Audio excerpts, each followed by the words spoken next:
Hey guys, Geoffrey here. In this video, I'm going to show you the key mindset principles that you need to know if you want to start dealing with very tough conversations in a better way. And be sure to stick around to the very end of this video because this is something that is not going to be talked about in any other videos by any other professionals. And this has been very revolutionary for a lot of my clients as well, and for myself as well. And if it works for all my clients, it's going to work wonderfully for you as well. And if you're new to this channel, my name is Geoffrey and I help men in long-term relationships or in marriages with the right skills and with the right knowledge to be able to design a thriving relationship for yourself. So if you want more content on this topic, be sure to subscribe to this channel and also click the bell button as well to be notified when I post new videos every single week. Now, before we begin, I also want to let you know that the free masterclass on the 5 proven steps to rebuilding your relationship from the ground up is still open. So if you want to join that masterclass and learn the process to rebuild a relationship, then be sure to stick around to the very end of this video for the announcement on how you can join that masterclass. Now, before we get to the meat of this video, I want to align with you guys on what does a hard conversation actually mean. So usually, after watching hundreds of my clients go through this, there are 3 kinds of hard conversations. One are the conversations when you're facing some resistance. So this could be coming in the form of stonewalling, perhaps your partner shutting down, or maybe even gaslighting when your partner's going all crazy and shifting the blame on you and so on. That could be a hard conversation. The second type is what we call the tough truth conversation. This is when your partner is finally giving you some tough truths, like she wants a divorce, that she's been cheating on you perhaps, there's infidelity there. Maybe she tells you she hasn't loved you and hasn't felt attracted to you in a very, very long time. Whatever it is, these tough truths usually make for a very difficult conversation. And the third type is when we have differing core values here. And these are really big decisions in life and really big polarizations in life that you can't seem to agree on, no matter how much you try to convince each other on what is right and wrong. Now, one way I can take this video to is towards giving you all the tactics and the principles and the frameworks on how you can deal with the conversation, what you should say and what you should do. But in this video, I'm actually going to go one step deeper into talking about the mindsets instead. And I'm doing this for 3 reasons. Because 1, nothing matters without your mindset. So without the right mindset, it doesn't matter how many scripts, how many frameworks, how many things you know to do or say, it's not going to come to you at the very difficult conversations, during the very difficult conversations. And the second reason is that the mindset is really crucial because without that, you can't deal with the millions of possible iterations of conversations that could happen. And as you'll see in a bit here, when you get your mindset correct, what to do, what to say becomes a lot more natural. But if you try to rely on scripts and what to say, what to do, then you're going to be caught blindsided and be surprised and always find yourself not knowing how to respond a lot, which is a massive, massive problem. And the third reason is that, I'm sure you've experienced it before. All it takes is just the 1% to derail the conversation. I mean, we feel this when we have a conversation, suddenly out of nowhere, the conversation turns to a massive argument, and then we ask ourselves, okay, how did we go from this to there in just a matter of seconds? So this is where the 1% again can really derail the conversation. So really the main point is that it's a massive shame if you dismiss the mindset because that's such a crucial part of what it takes to do the right things in the moment. Now, to begin this one, let's talk about the difference between what we call the surviving mindset versus a thriving mindset. So to imagine this one, to understand this, let's imagine that you're a performer. Now, it doesn't matter what kind of performer you're imagining. You could be an athlete in some way because athletes are performers. You could be a musician. You could be a dancer. There are 2 kinds of performers usually. One kind are the people that they understand the frameworks, the what to do, what to say. During practice, they're amazing, for example, but under very high pressure moments. The first type is really the type that has enough mindset to let him not crap some bricks, basically, to just barely keep himself together. So these guys, again, they're very good at practice. They're very good at when the pressure's not on, but when the pressure is on and they feel this pressure, the conflicts, they find those things threatening. And so they use a ton of their willpower here to basically clench their fists to keep themselves together. And so these people, they can be okay for a while, but they can never really thrive. And if you give them enough pressure, these guys will eventually break, right? And so these guys can never really be reliable, and they are especially unreliable during the moments that actually matter, which ironically is a time when they need to not crumble. Now, so that's the first kind. The second kind is what we call the people with a thriving mindset. And these people, just like the first kind, they're very good in practice, they understand the frameworks, but these guys, they find the times when there's a lot of pressure, there's a lot of conflicts, when times are tough, as the times they need to shine. and sometimes they can shine. They're not using a ton of their willpower here to embrace the pressure, embrace the difficulty. In fact, the more pressure you give them, the more they shine. I mean, there's so many athletes like this, right? They don't become their best until it's the final minute of the ball game, for example. They don't become their best until they're down by 20 points. So the more pressure you give them, the more difficult moments you give them, the more they shine. So if you look at the surviving mindset, imagine a ball here, and this ball is really the circumstance or the outcomes that you're facing. Now I want you to imagine another ball here that is also your state of mind.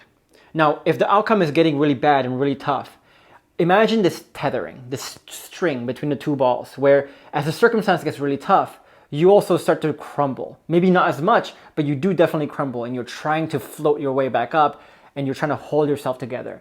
That's what the surviving mindset feels like. Now, if you're a thriving mindset, there's almost this inverse correlation between the circumstance and your state of mind, where the tougher things get, the more you rise. So, in my Relationship Revival program, first of all, no one seeks my help until their situation is very, very dire. So of the 500 to 800 clients that we enroll every single year, all of them are facing very, very dire and difficult circumstances where they have to face the very tough conversations all the time. And what's interesting is that when people first join my program and they're having what we call the surviving mindset, the things they say are something like this. They will say, oh man, this conversation was so tough. It was so tiring. I tried really hard to stay calm, but I'm so glad that was over. And I think I did a good job of stopping the negative thing from becoming worse. That's what surviving mindset people would usually say. But if you have a thriving mindset here, what you would usually say is, it wasn't hard. It was actually great. It was a massive opportunity, and I could do this all day long if I wanted to. I love this stuff. I love the tough conversations, and I love being able to turn these negatives into positives, and I did a good job of turning negative into positive. So while the surviving mindset is more neutral, preventing the bad from becoming worse, the thriving mindset makes the bad and turns it into lemonade. So how do we do this then? How do we go from the surviving mindset to the thriving mindset to allow us to deal with the very tough conversations? To understand that, we have to understand the origins of emotions a bit. If you could picture with me here, one bubble here is really about the events, the external circumstance, or maybe even internal circumstance, basically the circumstance around you. Now, what a lot of people think and they believe is that the circumstance cause the emotion. So let's say your partner does something bad. She stonewalls, she shuts down on you, she gives you a tough truth, whatever it is. They think that the tough truth is what caused the emotions, but really there's something in between. There's an intermediary step here, which is your interpretations. And so it's really that the events happen, then you make a story about it in your head, an interpretation you make in your head, and that interpretation is what causes the eventual emotion to arise in your psyche. But the thing about these interpretations though, is that it's very subjective. It can be very irrational, which is why if you put, let's say, 1,000 people through the same event, through the same stimuli, those 1,000 people will have 1,000 very, very different emotions about it. You go to a movie theater, some people can love the movie, some people can be really pissed off. Some of you watching this video can be really happy and really positive. Some people can be really pissed off and really offended, not because of what I say, but because of the way they interpret what I say. Bottom line here is that your interpretations are what causes your emotions. Now, if you go one step deeper here into asking yourself, okay, so what leads to our interpretations? What leads to our interpretations is usually the paradigms that we have, the worldview that we have, the program beliefs that we have in our mind. So essentially here you have your reflexive paradigms leads to your reflexive interpretations. Your reflexive interpretations leads to your reflexive emotions. So if you look at this first principle of how emotions form, if you want to change these emotions, you have to be able to change the reflexive paradigms that you have. If you change your reflexive paradigms, you change your reflexive interpretations, and you in turn change your reflexive emotions. But the survivor, if you have a survivor mindset, you usually don't understand this flow. What usually happens is that the event happens, so the event could be your partner giving you some tough truth, and you instantly let your old reflexive paradigms take over. So let's say if your partner is giving you some resistance, maybe that's stonewalling or your partner is gaslighting. If your paradigm about this resistance is that, stonewalling or gaslighting is in a form of abuse, it's, I can't talk to my partner this way. Nobody can talk to anyone this way. It's her fault. I don't deserve this. And I can't be with someone who's a bad communicator. There's nothing I can do if my partner chooses to shut down on me. If this is the way your paradigms operate, then the natural reflexive interpretation you're going to make when your partner resists you is, this is hopeless, this is her fault, it's difficult, this is bad, why is she being like this, I don't deserve this, Why do I even try? I mean, all these negative things which cause us very negative emotions. Now, let's say again that your partner gives you some tough truths. If you interpret these tough truths as, my partner getting angry is a bad thing, it means I'm doing a terrible job and I can't recover from it, and the more intense her anger becomes, the less I can recover from it. If you have this paradigm that the tough truth is really a negative thing as a threat, then naturally you're going to make very negative interpretations, and those negative interpretations lead to negative emotions. Same thing when you're having differing ideas and so on. So for the survivor mindset, what they do is they take this old and programmed paradigms that they have, and they let this old and programmed paradigms, let them interpret the world and cause their emotions. But they have no idea that this is happening in the first place. And so what they do is they go around YouTube, they go around to therapists, YouTube videos, and they say, okay, how do I manage my emotions? And they learn here some tactics on how they can manage their emotions. They learn meditation. They learn the breathing techniques. They learn taking some space from the problem, giving some space for themselves. They learn about journaling and so on. These are the tactics that people do to manage their emotions. But this rarely works. And you can never get out of the surviving mindset if you follow these tactics, because if you look at the first principles again here is the principle is old paradigms leads to old interpretations, leads to old emotions. Or in this case, bad paradigms leads to bad interpretations, leads to bad emotions. If you introduce things like meditation, breathing, adding some space, journaling, and so on, you're doing these tactics happen after the emotions has formed, after this whole flow has already been finished. So if you are relying on tactics that happens after the emotions have arisen, that takes a ton of willpower. That takes a lot of mental acrobatics, a lot of holding yourself together, a lot of clenching your fists to really do a good job of that. If you do that, you're forever going to have the survivor's mentality. It's basically a battle here of how much you can hold on. And no matter how much willpower you have, if you're trying to rely on willpower to clench your fists to manage your emotions like this, you can't make it, especially during the moments when you need it most, during the moments of high pressure, the toughest conversations, and so on. Now, if you look at how the thriving mind operates, though, this is when they try to fix things at the root of things. So if you look at this flow of paradigms leads to interpretations, leads to emotions, they don't try to fix things after the fact. They try to fix things in the beginning. They try to fix the reflexive paradigm that they have. And so what this looks like in real life is that, for example, let's say that your partner gives you some resistance. My clients, what they learn to do is to learn to see this resistance as a good thing, as an opportunity. So they might say, for example, resistance is not like a character problem. It's not abuse. It's just some self-preservation issue. I have stonewalled in my life before. Many times before, I've gaslit before in my life accidentally because I felt the lack of safety, trust, and ability. So resistance is just a self-preservation from the lack of trust, safety, and ability, and usually because of a misunderstanding of one of my actions, what I did in the past, a misunderstanding, a misinterpretation of events. That's it. It's not a big deal. They also learn to see stonewalling or gaslighting as a genuine expression in itself, right? There's something there that can be acknowledged, that can be understood, that can be validated, and if, let's say, the root of their resistance is really due to self-preservation, they usually also find that once they validate, once they understand their partner on a very deep level, their partner stops stonewalling and gaslighting very, very quickly. And if you don't believe me here, just look at my other videos on stonewalling, especially the recent ones, and I'll show you how I dance around and how we can dance around stonewalling and resistance and make it essentially very, very difficult for people to keep stonewalling us and resisting us. And the other thing that they learn to tell themselves on is that stonewalling and gaslighting is actually a good thing. It's not a bad thing. It's not a threat. It's not something to avoid, because these misassumptions, these misunderstandings that she has that causes the need to self-preserve has been there all along. And she felt those things anyway. But now that it's out, when someone stonewalls, when someone gaslights, that's an expression of how much lack of safety, ability, or anger that person has. And once that is out, then you can actually turn that from negative into positive. And if you don't know how to do this, I want you to watch my previous video on this. I think it was 2 videos ago, where I talked about how to handle stonewalling. And it's a very, very simple one. So if you think all these things, if this is your paradigm about resistance, the natural interpretation you're going to make is that resistance is not something to shy away from. It's not something to feel threatened about. It's not something that is a negative, but it's a massive opportunity. It's a good thing. It's something to lean into. and turn from negative into positive. Or let's say here that your partner is giving you some very tough truths. She says some things about you that is really hard for you to hear. Now, the way my clients learn to see this also is that, nothing really changed.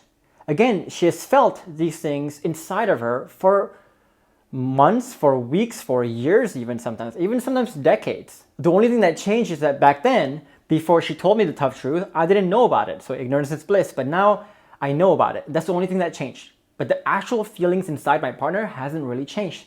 The reality hasn't really changed.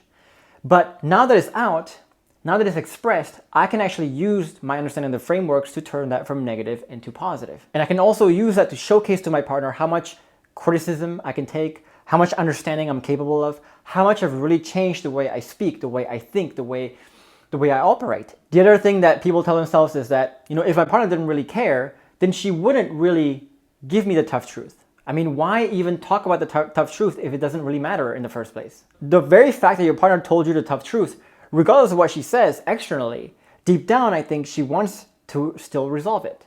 She hopes that it can still be resolved. And if you can handle the tough truth well, then you're basically showing your partner over time and planting seeds here that her expressing tough truths, difficult things in the relationship with you does not always lead to bad things.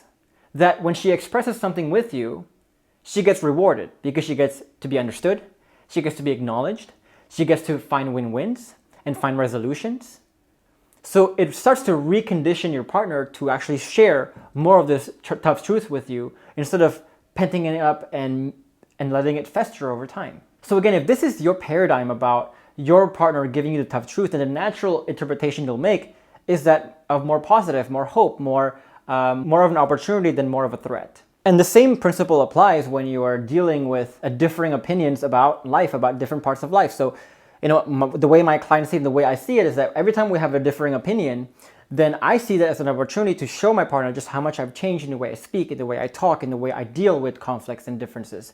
And I can show her that I'm not controlling and I can become like water and take the conversation to a place where we can find more similarities than differences, where we can make our partner feel validated, we can make our partner feel understood, and show her that it's okay to actually have her own opinions, have her own thoughts, and not be so controlling and dominating that probably pushed her away in the first place. This is an opportunity for me to show my partner that differences in a relationship does not need to be threatening, but it can be enriching, just like how in an orchestra, you have different instruments that contribute to the whole symphony. It would be a pretty crappy symphony if the orchestra only has one viewpoint, one instrument, one thing. And it's also my time to shine here and my opportunity to show my partner that differences are not a big deal, that we can find win-wins if we understand deeply enough about each other. So again, if you change these reflexive paradigms you have about the world, about these tough conversations, then naturally your interpretation of it will also be very positive. When your interpretation of it is also positive, then that creates very positive emotions. And when you have a very positive emotion through the difficult conversations, that's when you have this thriving mindset. Where if you interpret life this way, the more your partner stonewalls, the tougher the truth, the bigger the difference, the more you see that as a bigger opportunity, the more you lean into it, the more you thrive, the more you can actually go, yeah, give me more of that. And this mindset is crucial because it will allow you to play out the frameworks, and the right things to say becomes a lot more effortless, a lot more natural, a lot more effective, and a lot more consistent as well. And so if you want a better idea here of the things you can say to handle when your partner is resisting you or giving you a tough truth, or how to handle differences, then you can watch my other videos and I'll give the links to you on how to handle those down below this video. So feel free to check out the description below for more videos like this one. But the point here is that this will also affect you in your micro expressions and micro tones level as well, which will just double down and add to the effectiveness of what you do. Now, a lot of you may be thinking about this and saying, okay, how is this possible? How can people ever see stonewalling or tough truths or whatever it is that my partner is doing as an opportunity? How can we do this? The trick behind this is that you have to be able to reprogram the reflexive interpretation that you have. And to reprogram that, you have to reprogram the reflexive paradigms that you have in your mind. When I mean reflex here, meaning that, when you touch a hot stove, for example, your reflex is to recoil. Your mind has the same reflex as well. When you experience a stimuli, an event, your mind has a reflexive paradigm that governs the reflexive interpretations that it has. what we're trying to do here, we have to reprogram the reflex that your mind has to not think about these things as a threat, but to think about these things as more of an opportunity and more of a good thing. And so if you can do this, you'll find that staying calm and addressing these tough conversations will be very easy. But this time, when you say it's easy, you're actually meaning that it's easy. You're not using a ton of mental acrobatics and willpower to tell yourself that it's easy. Now, if you don't believe that this is possible, then I want you to take a look at all our client stories, all our client testimonials. And again, I'll link all of those down below this video as well. But we are drowning in client stories and clients telling us basically that their anxiety when they joined the program was an 8, 9, or 10. And because of that anxiety, they're not able to deal with these tough conversations for very long or very well. But once they finish the program and they master how to reprogram their mind like this, that's why when you watch the videos, my clients will say that their anxiety is not even a 1 or a 2. It's the absolute 0. Like, it's not even a 1 or 2, it's 0. It's non-existent. And they can dance around any tough conversations whenever they want. In fact, the bigger and the tougher the conversation, the more they shine, the more they thrive. So if you want to understand the process and the mechanism by which we can start to identify what are the right paradigms in which we can see the world in a different way, but also how can we reprogram our minds to change the way we reflexively interpret the world, then you can join me in my free masterclass on the 5 proven steps to rebuilding your relationship from the ground up. In that masterclass, I'll show you the exact steps that all my students have used to really grow this mindset in themselves. And if you want to apply for the Relationship Survival Program, you can also do so at the end of that masterclass as well. So if you want to join that masterclass, check out the link above my head right now, or also down in the comments below, or in the description box below this video as well. And if you're looking for a guide that shows you one of the frameworks in which once you have the right mindset here, you can use this framework to start leading a better conversation, then you can also download the guide I have for you above my head, or also down below this video. And finally, if you want to join a Facebook group where we can talk about your issues and your questions and have a member of my team give you a response, then you can join me in my free Facebook group down below this video as well. Now, in the meantime, if you have any questions or if you thought this video was insightful, leave a comment below. I'd love to hear from you. If you found this video eye-opening and valuable, then give it a like. It really helps the channel out. And also subscribe to this channel for more content like this one. In the meantime, I'll leave you with these 2 other videos here. Some of these videos we referred to in this video itself with more knowledge and more mindsets and more skills to allow you to become a better leader in your relationship. In the meantime, I will see you in the next video.